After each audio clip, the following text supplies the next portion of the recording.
ለምን እንደምወድ ታውቃለህ?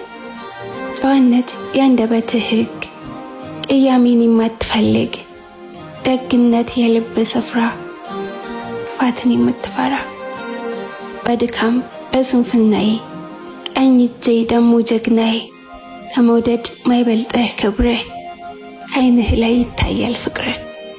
ለምን እንደምወድ ታውቃለህ? ዝቅታህ እያሸነፈኝ ትህት እኔ እኮ ዶክተር ነኝ ጉቦ ሰጣችና ሃይሜና ቡሩኬ ማል ችግር ፍጠርኝ ያለች። ስለዚህ ደግሞ እኔ ብር ስለሰጣች እንደዚህ አደረኩኝ። የትኛ ዶክተር ነው?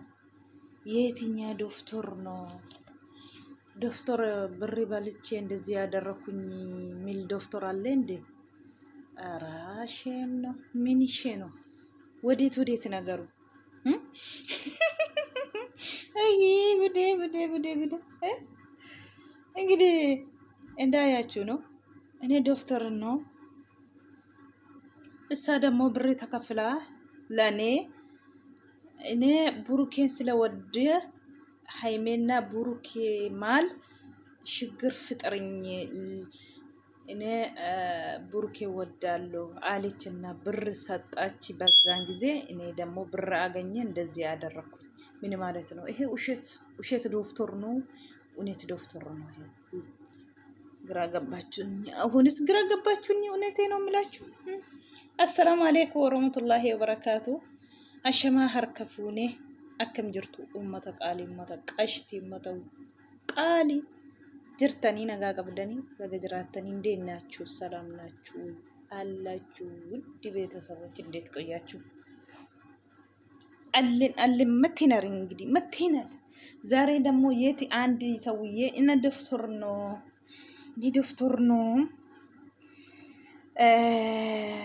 መርመራ ጋር እሷ ሃይሜ በዛን ጊዜ ተማመች ጊዜ ሃይሜ ልጅቱን አስመርመራለች።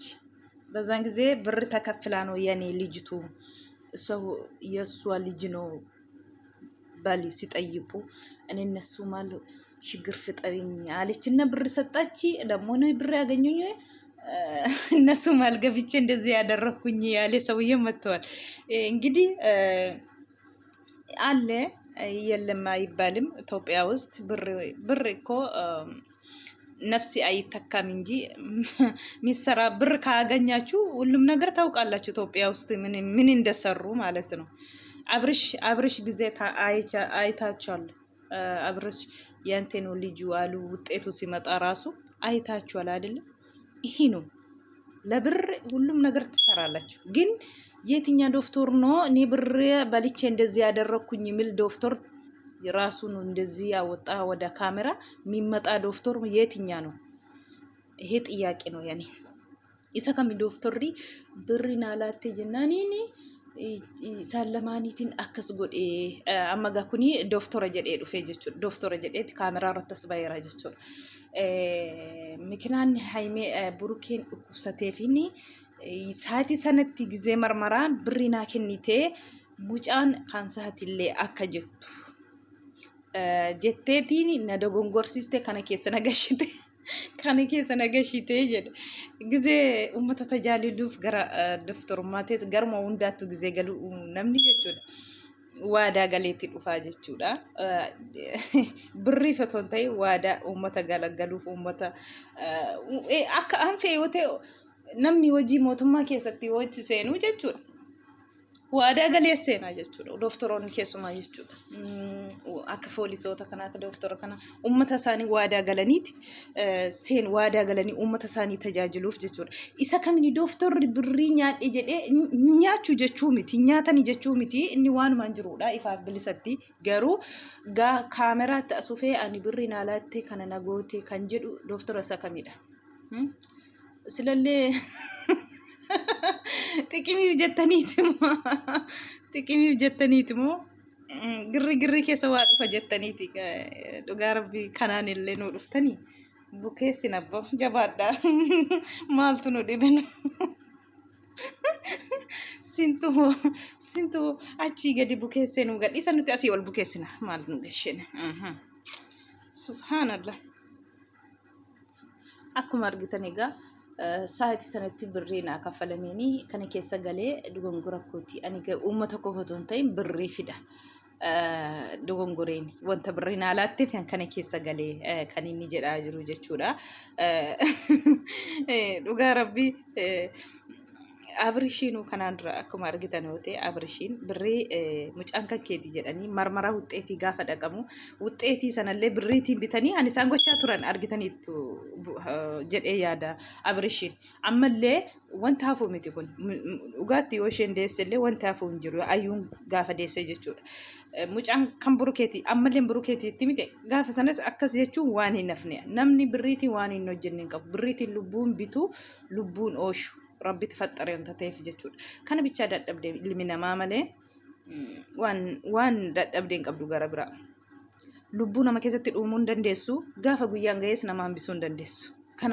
Kanaafuu Rabbi biraa wanta taateef. Kanaatichitti birriitiin wanti namni hin hojjenne hin jiru sa'aatii kanatti kun beekamaadha. Garuu immoo dooftora gadi of baastanii gisee akkasii dooftor morroo dhugaafillee rakkisaadha jechuudha wanti kuni. Asba'ee birrii naa kennamna akkas godheen dooftorri jedhu jira jedhee yaadu nyaataan godhaa garuu godheera jedhee gara fiillafiitii kaameraatti dhufeen dubbatu jechuudha. Kana wayyaa adii uffatanii ufuma keessan diraamaa nutti hojjettu natti fakkaata. Maalumaafuu sanaafis sanaas guyyaan hin turti malee wanti gadi hin haftu jechuudha. Dhugaan inuma baati. የሰራው ስራ ትክክል አልነበረም። ሌሎችም ከኔ መማር ያለባቸው ከኔን hojjedhe sirrii miti. Warri kaanillee akkanarraa baratanii waan hin hojjedhe tikikkilii wanta taaniifi ani birriif jedhee garaaf jedheen kana godhee jedhe እንደኔ አይነት ስራ መስራት የለባቸው ስነ ምግባር የማይፈቅድም ህሊና የማይፈቅዱ ስራዎች ስለሰራው ህሊና አይፈቅድም። ለምንድን ነው ሰራክ ታዲያ? ህሊና አይፈቅድም ለምንድን ነው? ይሄ እውነት ዶክተረኛ ነው ወይስ ለጥቅም ዶክተረኛ? ውሸት ለካሜራ ብላችሁ ወይ ደግሞ ለቢኡ ብላችሁ የመጣችሁ ነው እንጂ እኔ እውነተኛ ዶክተር እንደዚህ ራሱን አውጥቶ ብር ተከፍሎ ነው እንደዚህ ያደረኩኝ ብሎ የሚያወር ዶክተር የለም። እውነት ብር ይበላሉ፣ ብር አይበሉም አይደለም፣ ግን ወደ ካሜራ እንደዚህ ራሱን አይመጡም። እንደዚህ ሆኖ አይመጡም። ውሸታችሁ ነው እናንተ ደግሞ። ስለዚህ እክልም እርግዝና የብሩኬ አለመሆኑን ብሩኬ ደግሞ ይሄን የነበረን ሴናሪዮ ወይም ሁኔታን ቅድም ተከተል ሰምቶ ራሱ ስቶ አሁን አዋቂ ድንገተኛ ሕክምና ክፍል እንዳለና ክትትል እየተደረገለት እንደሆነ ራሱን ስቶ አሁን ብናናገረውም ያለውን ነገር ሂደቱ መናገር ስለማይችል የሱን ሁኔታ ሙጫ ካምቡሩኬ ወንተተፍ hamburukee tontana anjetteef sa'aatii sanatti amma burukeen kufee mana akiim keessatti kiikila wanta mana akiim keessa jiruu fi yaala wanta argataa jiruu fi kana amma yoon hime isatti illee intinii ta'a. Garuu akka inni fayyee ragaa jedhetti itti mun qaba. Warri haftan illee anarraa barumsa fudhadhaa kana gochuu hin qabdani maal jechuudha dhugaa. Isa kami dooftorri as bahee ana birriin nyaadheen kana godhee jedhu nu dhiisamee mataa nu xaffashiidha dhugaa rabbi. Dooftora isa kamisaa dhugaa rabbi. Dooftora isa kami. Maalumaafuu sanaafuu waan burukeedha. Burukeen haa fayyu. Rabbi isa fayyisu. Warri immoo isa dhukkubsatullee muudii qabdanii walii gadi wuxi yettanii wanti gadi fiddan hin qabdanii hundinuu harka rabbitti. Gaafa guyyaan geesses lubbuu nama keessaa fuudhu rabbuma. Han nama fayyisuus rabbi ilma namaa miti. Kanaafuu otoo waan haasaa tirfii darbachuu dhiistanii of ilaaltan bareedaadha. Haymeen kaleessa sinii himtee jirti. Warri gara kanas utaaluu dhiistanii du'aayitiin nu bira dhaabbattan galatoomaa siniin jette. Warri immoo ani akkasii isheen akkasii jettanii hundumaafis boodatti sinii deema bal'inaa sinii jettee jirti. Kanaafuu wanta sin akka wuxettanii walii gadi utaaltaniifidha. Ani ekelee daggaafii wanta sin jettanii tokko ol kaf gootu tokko gadi kaf gootu deebitanii kuma immoo wal fixxanii kaatanii beeta sababa bira sageessanii fi kanaafi kanaafis jireenya namaa keessa galanii bukeessuurraa du'aatiin nu bira dhaabbachuu keessanii bareedaadha. Warri dhugaatiin nu bira dhaabbattanis galatooma ammallee du'aa nu godhaa jette kaleessa jechuudha Haimeen akkuma dhageessan. Kanaafiyyuu wixiin jedhiina bakka tokko dhaabbadhaa wanti isin gootanis wanti isin fiddanis hin jiru bichaan gaasheen anaan akka addaan baatanii hin barbaadu jedheera qeesh himeera jara lamaanittuu kaleessa jechuudha. Sin addaan bahuu keessan aga'uu sin barbaadu jedheera. Kanaafiyyuu Haimeef Burukeen yoomuu addaan hin ba'an. Garuu akka duriitti deebuu gizee isaan fudhata malee yoomuu addaan ba'an jechuudha. Maaliyyuu ta'e maali? Kanaaf kana beekaa. Warri addaan baate ishoo ittanii hilmii keessan tasaakka'uuf halkanii guyyaa rakkattanii siniin tasaakka'u. Kan tuulifaatiidha jechuudha. Guyyaa tokko cabuunsaa wanta nafneef. Kana fakkaata jechuudha.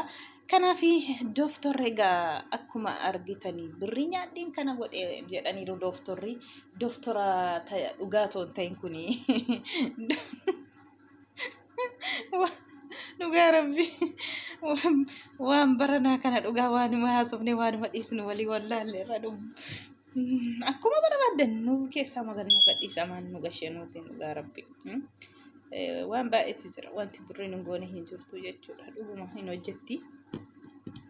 Egaa hundumaafiyyuu fayyaa nagaa caalaa rabbiin jaala akka duriitti isaanii adeebisu isaaniini. Egaa kunis kana taraasaa bukeessaa kunis taraasaa kana jedha kunis taraasaa kana jedha. Bakka dhugaa rabbuma beekamitiire. Nuti naasofna malee bakka dhugaa rabbumatu beekaa jechuudha. Kanaafuu isheen isa argachuuf waan baay'ee hojjetti. Ganaayyuu gaafa mucaan alattu birrii maan kan saati jechuun wanta nafnee fi kanallee jetteetti. Kanam narraa baradha jette eenyutti himtaree eenyutu sirraa barata? Dooftoroota warra hafee sirraa barata moo uummata miidiyaarraa sirraa barata? Yaa salaam. Hin nafneen afate malee jenne ga ageenye itti muddaa jabaadha rabbi sin haqeeshu dhugaa rabbi waan akkasiiti. Egaa ayyuun kana booda Haimee deebitee Burukee argachuu hin dandeessu kan isheen jette jechuudha. Waan isheen abdatte hin beeknu nuti immoo yoomuu Burukee fi Haimeen addaan ba'an jennee abdii qabna dhugaa rabbi. Haftishi millaashee inni deebisee fi baay'ee tokko na gammachiise jechuudha. Maaltu toqorqoraa si godhennaan Haimee caqacaqxaanaan silarraa deemte sin barbaadu jettee har'a maaf isa barbaaddii jennaan maaltu toqorqoraa si godhe siitiini maal eenyutu Burukeef toqorqorame eenyu siin jedhee jennaan isa bukkee wanta ta'uu barbaadeefi jennaan nutuu jirra isaa fi deemiitii riftii kee godhii wanti si qorqoree wanti ishee wajjinis caqaccisiisuu sin qabu inni jedhe jechuudha. Dhuguma isaa jedhe millaashee xurru deebisee fi dhugaa dubbachuu.